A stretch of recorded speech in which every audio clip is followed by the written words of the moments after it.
Hey, everybody, welcome back to another episode of Demand Gen Chat. I'm your host, Kaylee Edmondson, and on today's episode, we are actually sharing with you guys an interview that I had the opportunity to have with Edward Ford on his podcast, the Growth Hub podcast. So it is a podcast by a growth marketing agency called Advanced B2B. We get into a little bit of everything demand gen. It's super interesting conversation. Edward himself is a demand gen marketer as well. So we have a healthy back and forth debate on a couple of hot topics that are trending in the space right now, and just really get into the weeds on what I foresee the future of demand gen looking like. So go ahead, hop in, join us. Also feel free to go and follow Edward on LinkedIn. He is always serving up really relevant hot takes, great polls, good discussion all the way around. And then of course, Advanced B2B hosts the Growth Hub podcast. So go and find them on LinkedIn as well. Edward, thank you so much for interviewing me and allowing me to come on the show. Hope you guys enjoy it. I'll see you on the other side. We're really excited to have you on the show. It's going to be a great episode as we're discussing the future of demand gen and I think essentially where the B2B SaaS marketing playbook is going. But I think before we get into that, the term demand gen itself can be a little confusing since I guess the purpose of all marketing is to generate demand at the end of the day. So to kick things off, what is demand gen in your opinion and where does it sit in the marketing funnel? Yeah, no, I think you have a great point. I too, I feel like I always ask other demand gen marketers, like, what exactly does your day to day look like? Because it's kind of different depending on the size of the company or their like personal background or skill set, et cetera. Because as you said, yes, like technically all marketers should be driving demand. And I think honestly, that's going to become more common in the future is that demand gen is synonymous with marketing. But as to like where it sits in the funnel, honestly, yes, like it should be your entire funnel. The evolution of demand gen to me is quite interesting because really it's derived from a digital marketing title. So, 5, 7, 10 years ago, even digital marketing titles were starting to really evolve. And then performance titles kind of started to come after that. And now it's this era of like growth/demand gen. And so I think that's why demand gen is almost always equivalent or perceived as paid marketing, but really it shouldn't just encompass paid. It should be everything that your business is doing to leverage demand, whether it's creating, converting, capturing, any of the things in between. And so for those reasons, like where I see demand gen fitting in a marketing funnel is really quite holistic. So top of funnel activities, middle of funnel activities where you're actually like getting to know people one-on-one, you've captured who they are, they're in your CRM or your marketing automation platform, et cetera. But also even on the other side of the funnel, when it gets to customer marketing and retention and engagement campaigns, like demand gen should own all of those technically like acquisition activities. Yeah, that's great. And I think the discipline of demand gen is more established in the United States, especially compared to Europe, where it's a relatively new term and people don't hear it perhaps as much as they would in the States. So I think it's great to hear that. And I think the other thing you mentioned that people can think about performance marketing and paid marketing when they hear the term demand gen, but people might also think about lead gen or things like gated ebooks or drip campaigns. So kind of looking backwards, what are some of the issues with the old demand gen playbook?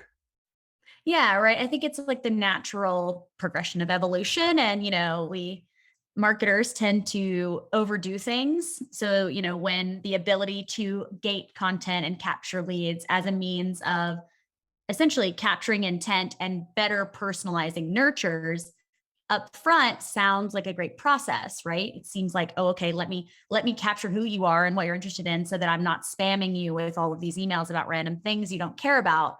However, push comes to shove, marketers just in general, myself probably included years ago, have overused that ability and just still blasted people with kind of irrelevant emails based on any type of intent data or personal information we could capture for them. And so, yeah, digital marketing was very much like immediately classified as like a lead gen activity. And then we like shot ourselves in the foot. And now here we are, like needing very badly to innovate and move forward and stand out amongst this crowd of people who are, bait and switching you to get your personal information. Well, now we're in a world where if somebody really wants to find your email, they can, like it's out there. It's not hard to like identify people on a personal level, but what's more impactful is now moving away from this very traditional lead gen model into a model where you're operating in a dark funnel. We can like get to that too, but you're operating in a dark funnel and ultimately people enter a known part of your funnel when they've self-identified, preferably raising their hand to request a demo.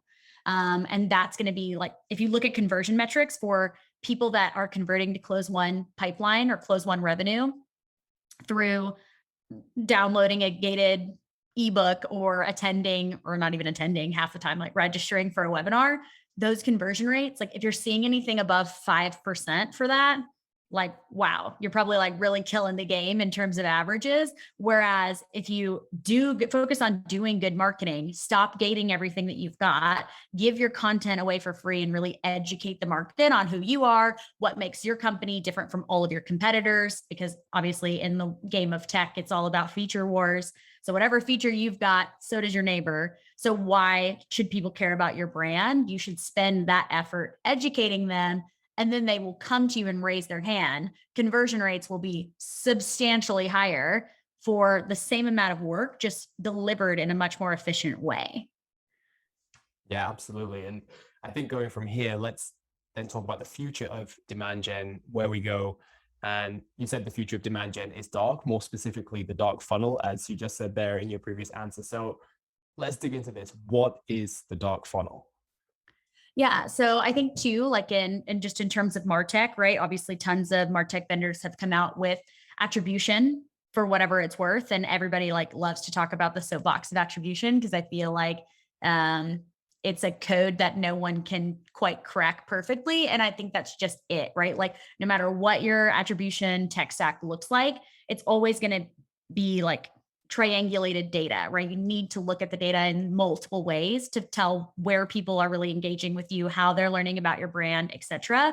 And I think moving into this notion of dark funnel is really going to, I think we're moving this way for several reasons, right? So, in the last year and a half, where people have had to live their lives differently, they've been forced to be at home. Communities online are becoming a huge place where people are going and learning and operating and educating each other. It's a dark, right? It's a dark place. Like people aren't going to be, if somebody comes to your website from a Slack community, you will never know, right? You're not going to know that's where they came from. But when you hear about impactful stories, like it's almost always word of mouth. People are willing and able to buy products based on whatever their friend texted them, recommended to them, Slacked them, LinkedIn DM'd them, whatever. Those are all areas of dark funnel where people are actively engaging, communicating, having conversations, learning about new products. And you as the marketer or the business person, the salesperson on the other end, will never know that that's where it came from, unless I guess you're just like a company that's sharing blogs or something with a million UTM params on the back in every Slack community that's out there. Man, but even still, that can get pretty dicey. And I don't know if people will continue to engage with that, right? So that's like the dark funnel, and that's where people are moving to operate. The crowd of tech is massive and getting more massive every day, right? There are whatever, 10,000 just like MarTech vendors alone out there. And so in order to stand out above the crowd, it's like what I said in my other answer too, is just prioritizing better marketing and educating the market. And you need to educate them where they are. And unfortunately, for like performance marketers who are very obsessed with attribution, they're in dark places and you're just not going to be able to track it. But like, that's where you're going to have to convince yourself to be, your team to be, your leadership to be, if you want to be a player like in today's market.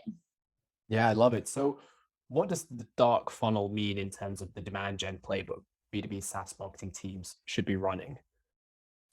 Yeah, just like maybe I could just talk a little bit about our own playbook and like kind of where we're running and seeing success. So I guess it was like this time last year, or maybe even a little bit earlier, we really saw this shift. Oh, excuse my dog in the background. We really saw this shift moving towards communities. And so we actually hired a dedicated in-house person to help us be represented across communities. Because we understand that that's where a huge percentage of our persona is hanging out these days. There are hundreds of them out there. And so of course, dependent upon who you're marketing to and what your buyer is, I'm sure that's applicable for nearly everyone, that everybody is starting to have some kind of community, whether it's on Slack, LinkedIn, Facebook, even.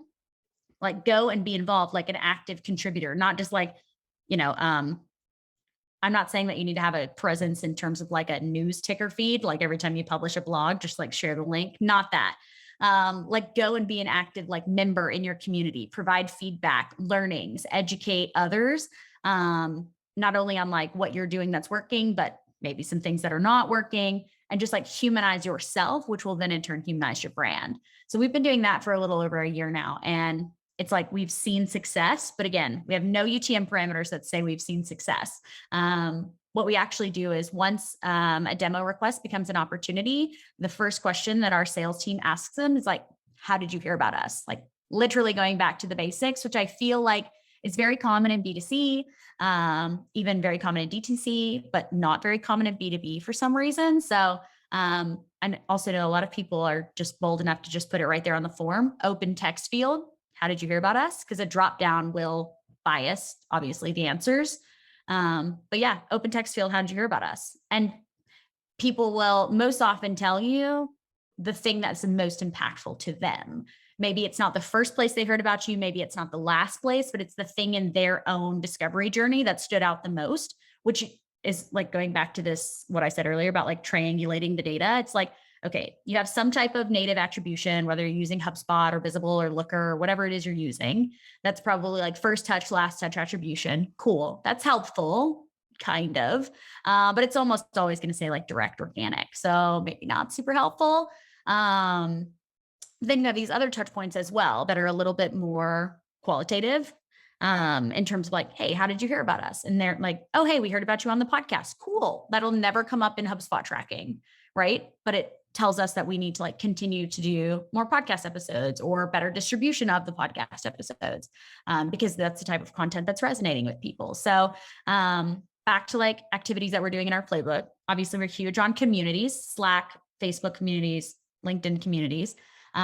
We've really prioritized organic LinkedIn. We found out that's where our people hang out, is on LinkedIn.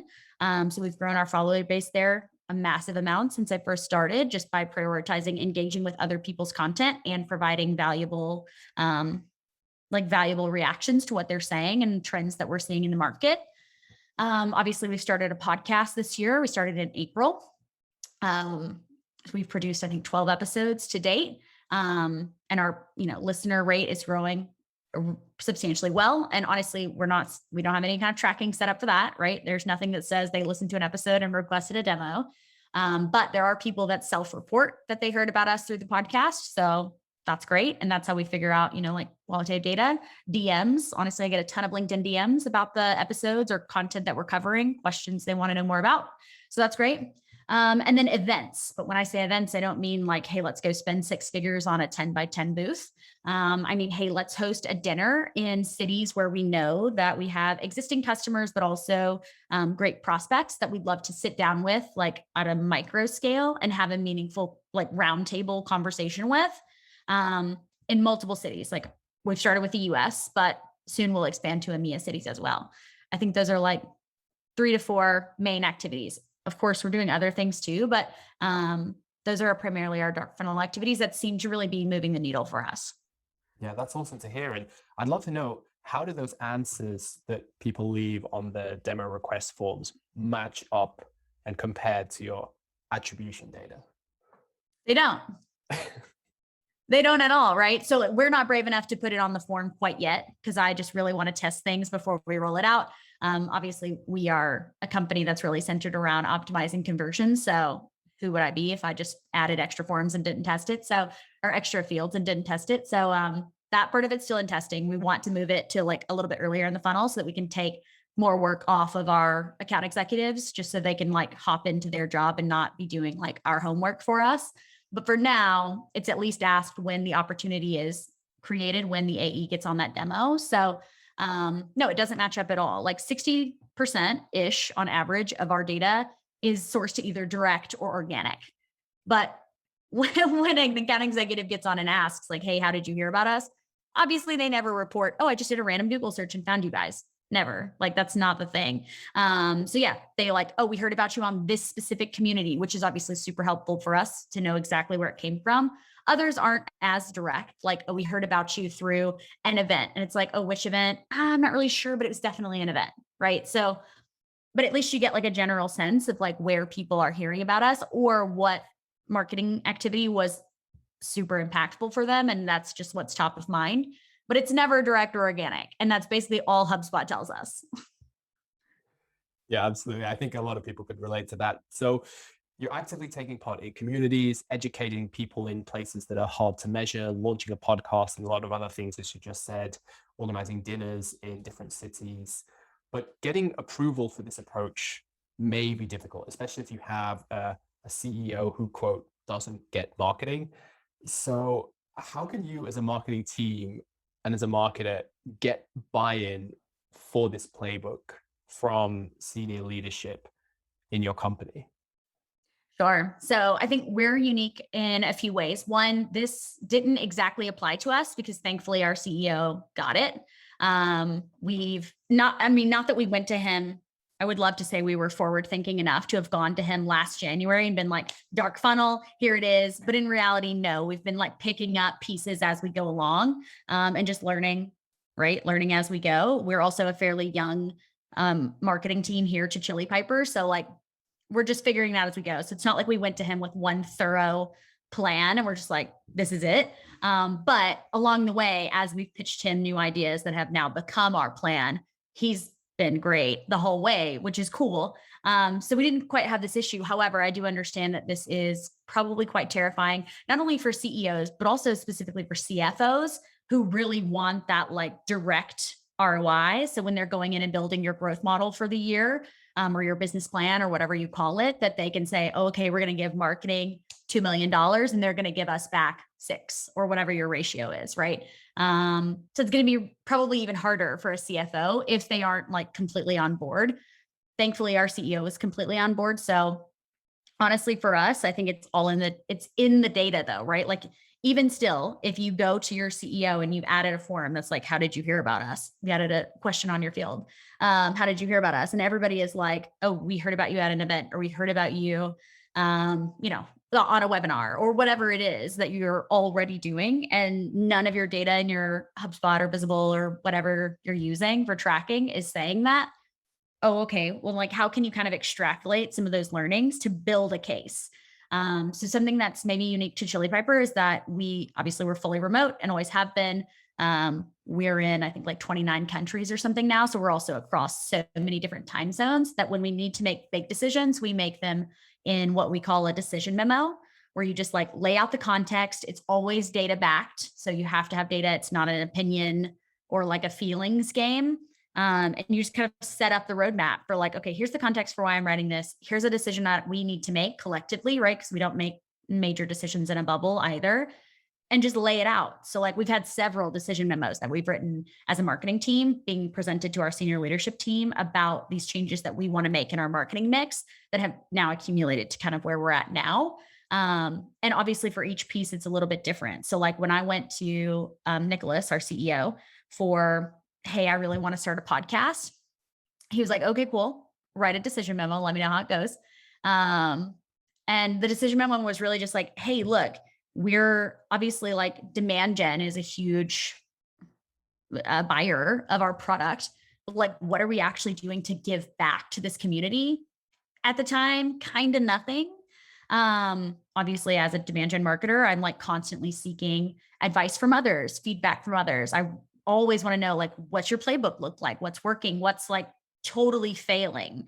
And that was the prem, right? It was just like, hey, I want to start a podcast to talk to primarily me. I was the only Demand Gen marketer here at the time in a bubble. I want to learn from others. I want the opportunity to talk to others, figure out what's working, figure out what's like an absolute flop, waste of time, don't do it, and why. Because I think it's just fascinating to learn at scale.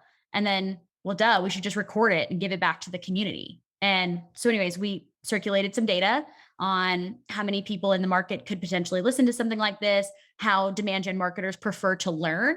We did a survey. Tons of them love podcasts. Okay, cool. Let's start a podcast, right? So I think it's like situational, but For us, decision memos really work well. So maybe that's something that others could take back as well, just to put it in written format and basically put together a small pitch to leadership to try and convince them that like this is the future.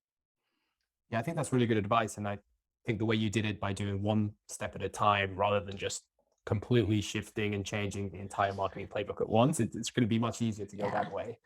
Yeah. And I think, right, there's like definitely that saying of like ripping off the Band-Aid, but like in this case, if you went to your CFO and you wanted to rip off the Band-Aid, yeah, that might not go over so well. But if you almost like ease into it, like keep your existing playbook, right? If you're doing a full lead gen model, cool. Keep doing lead gen, keep some things gated so that it doesn't just like completely shift overnight. Because I will say that when you completely adopt this new way of marketing, like, yeah, naturally, like your MQLs will go down, but it doesn't really matter because your MQLs are just like a falsely inflated metric anyways. Because again, that conversion rate for people that are like downloading an ebook is probably less than 5%. Yeah, absolutely. And you spoke there about MQLs, and I know that has been a hot topic of debate within Demand Gen recently. So I'd love to know, what are you gold on? So essentially, what does success look like for Chili Piper's Demand Gen team? Yeah. So because we're a meetings company, I think we've made up this terminology ourselves, but we call it QHMs, which stands for Qualified Held Meeting. Anybody else in SaaS probably just considers it an SQO, a Sales Qualified Op. So for us, it means obviously we use our own product naturally to book meetings. So we skip, we auto qualify upon form submit and route directly to the respective account executive based on ownership queues, round robins, even distribution of waiting, vacation time, all that stuff, right? But it automatically books the demo on the account executive's calendar. So we kind of skip that step of qualifying with an SDR. And that would traditionally be, I think, where most marketers stop is like, cool, meeting is set on AE's calendar, like check, we've done our job.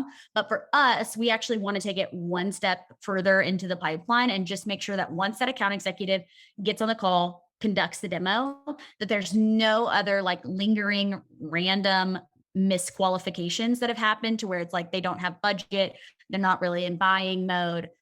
It's going to be like a legal thing or a security thing, et cetera, right? So like we want to make sure all those boxes are checked too, and it's actually a viable buyer and they are actively in buying mode. So for us, we call it a QHM. Pretty sure the rest of the industry is going to consider that an SQO, but that's what not only Demand Gen, but all of marketing at Chili Piper is gold on. Okay, that's good. That's going to be my next follow-up question. So good that you answered that already. And you spoke about your current playbook, what you're doing now, the things that are really working for you. But I'd love to hear, are there any other ideas that you're thinking about trying as part of your future plans, say, for next year? Sure. Yeah. So like outside of that, obviously still we're doing like pretty heavy spending on Google ads, right? I feel like at this point that's like table stakes, but just to throw it out there in case anybody's not doing Google ads, you should. And when I say Google ads, I mean, obviously like don't be bidding on words and linking to a gated ebook. For us, it's really just like bottom of funnel buying intent words. So things around software tools, obviously anything that's like within our wheelhouse of what platform we consider ourselves. Those are the types of keywords that we're bidding on. And then branded terms too, which again, table stakes. Social advertising is a decent percentage of our media budget, primarily on Facebook and LinkedIn. In the next year, especially like as we are starting to do Q1 planning for 2022, we've done a couple of pilot tests for, excuse me. We've done a couple of pilot tests for podcast advertising as well as newsletter advertising. So email newsletters, because again, it's a huge place where people hang out. So people are listening to podcasts, yes, but we don't want to bank on the fact that they're only listening to ours because we know good and well they're listening to others as well. So yeah, podcast advertising I think is going to be pretty big for us. We've done a few pilots and feel pretty good about it. And then newsletter advertising as well. So there are tons of communities that not only take place on social, on Slack, but also in email form. So if our readers are there, then we need to be there too. Yeah, that's really good to hear. And also get an understanding of how the paid piece fits into the wider demand gen activities on the organic side. So great to hear. So think about all of this, everything we've discussed, the dark funnel, the future, rethinking how we approach marketing. What skills then do you think demand gen marketers should be investing in so that they're ready to operate in a dark funnel world? Ooh, okay. So core things that I think like I wish I would have known sooner. Um, Product marketing, first and foremost. I think this in my career in B2B tech, which I feel like somehow I fell into B2B tech, specifically in demand gen pretty early on. I've never really had that much exposure to product marketing as much as I've had here. Critical. So like if you can find a product marketing buddy, if you can work closer with your product marketer at the gig you're working at now, would highly recommend. Understanding the market, understanding your persona better than anybody else. I feel like it's oddly common in B2B SaaS companies, at least I can speak for myself and the ones I've worked in. It's oddly common that the only person on your marketing team that's talking to your customers regularly is product marketing. But why? Right? That seems a little bit odd and disconnected. So, yeah, make friends with your product marketer. Like you should understand product marketing just as well as they do, because they aren't in all of these platforms adjusting targeting and audience parameters like you are every day. So that would be critical for success in my book. And then marketing ops, right? Understand, like, if your job as a demand gen marketer is to create and capture all of this demand, conversion is super important. Understanding that once you're getting these people to your website, obviously CRO sometimes falls underneath demand gen anyways, but sometimes it doesn't. So making sure that you're capturing and converting as many people as humanly possible, not only to get them into your marketing automation platform, but also getting them appropriately routed over to your sales team so that they can like continue that customer journey like in a pretty seamless scenario. So yeah, product marketing, marketing ops. I think those are the two like core areas I would recommend outside of the obvious, like digital marketing.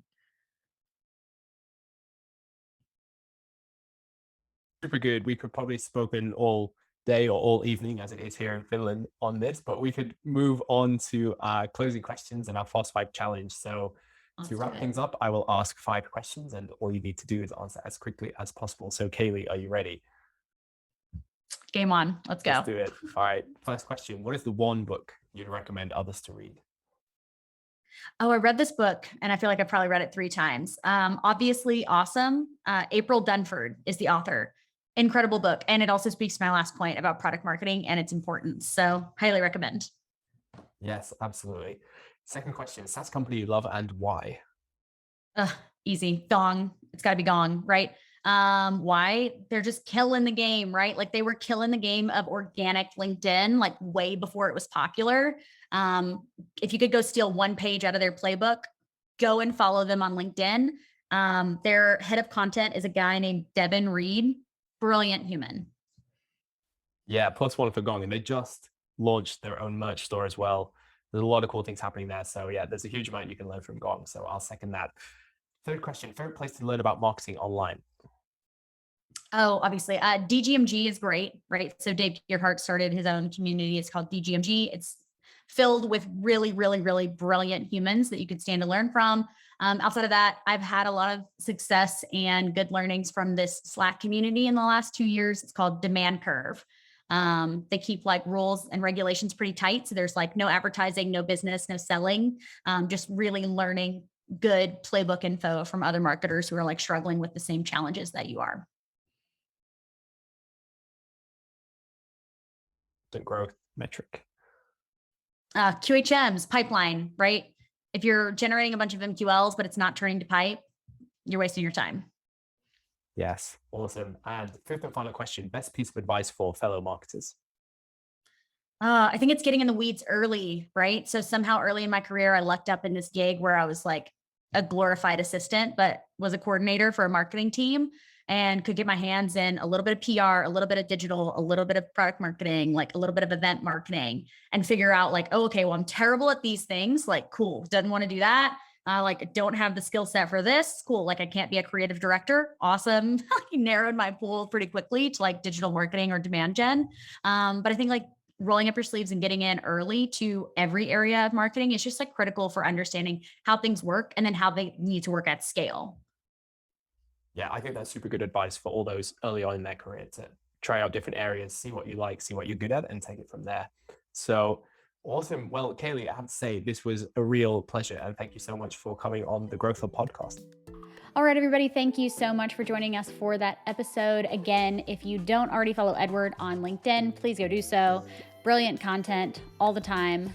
He also just became a new dad, so maybe expect some content on that front as well. But yeah, Edward Ford, LinkedIn, and then Advanced B2B's Growth Hub podcast as well has so many great episodes. Their end of the year lineup, I think, is my episode. Chris Walker is joining, and a few other demand gen leaders as well. So spicy content yet to come. See you guys later.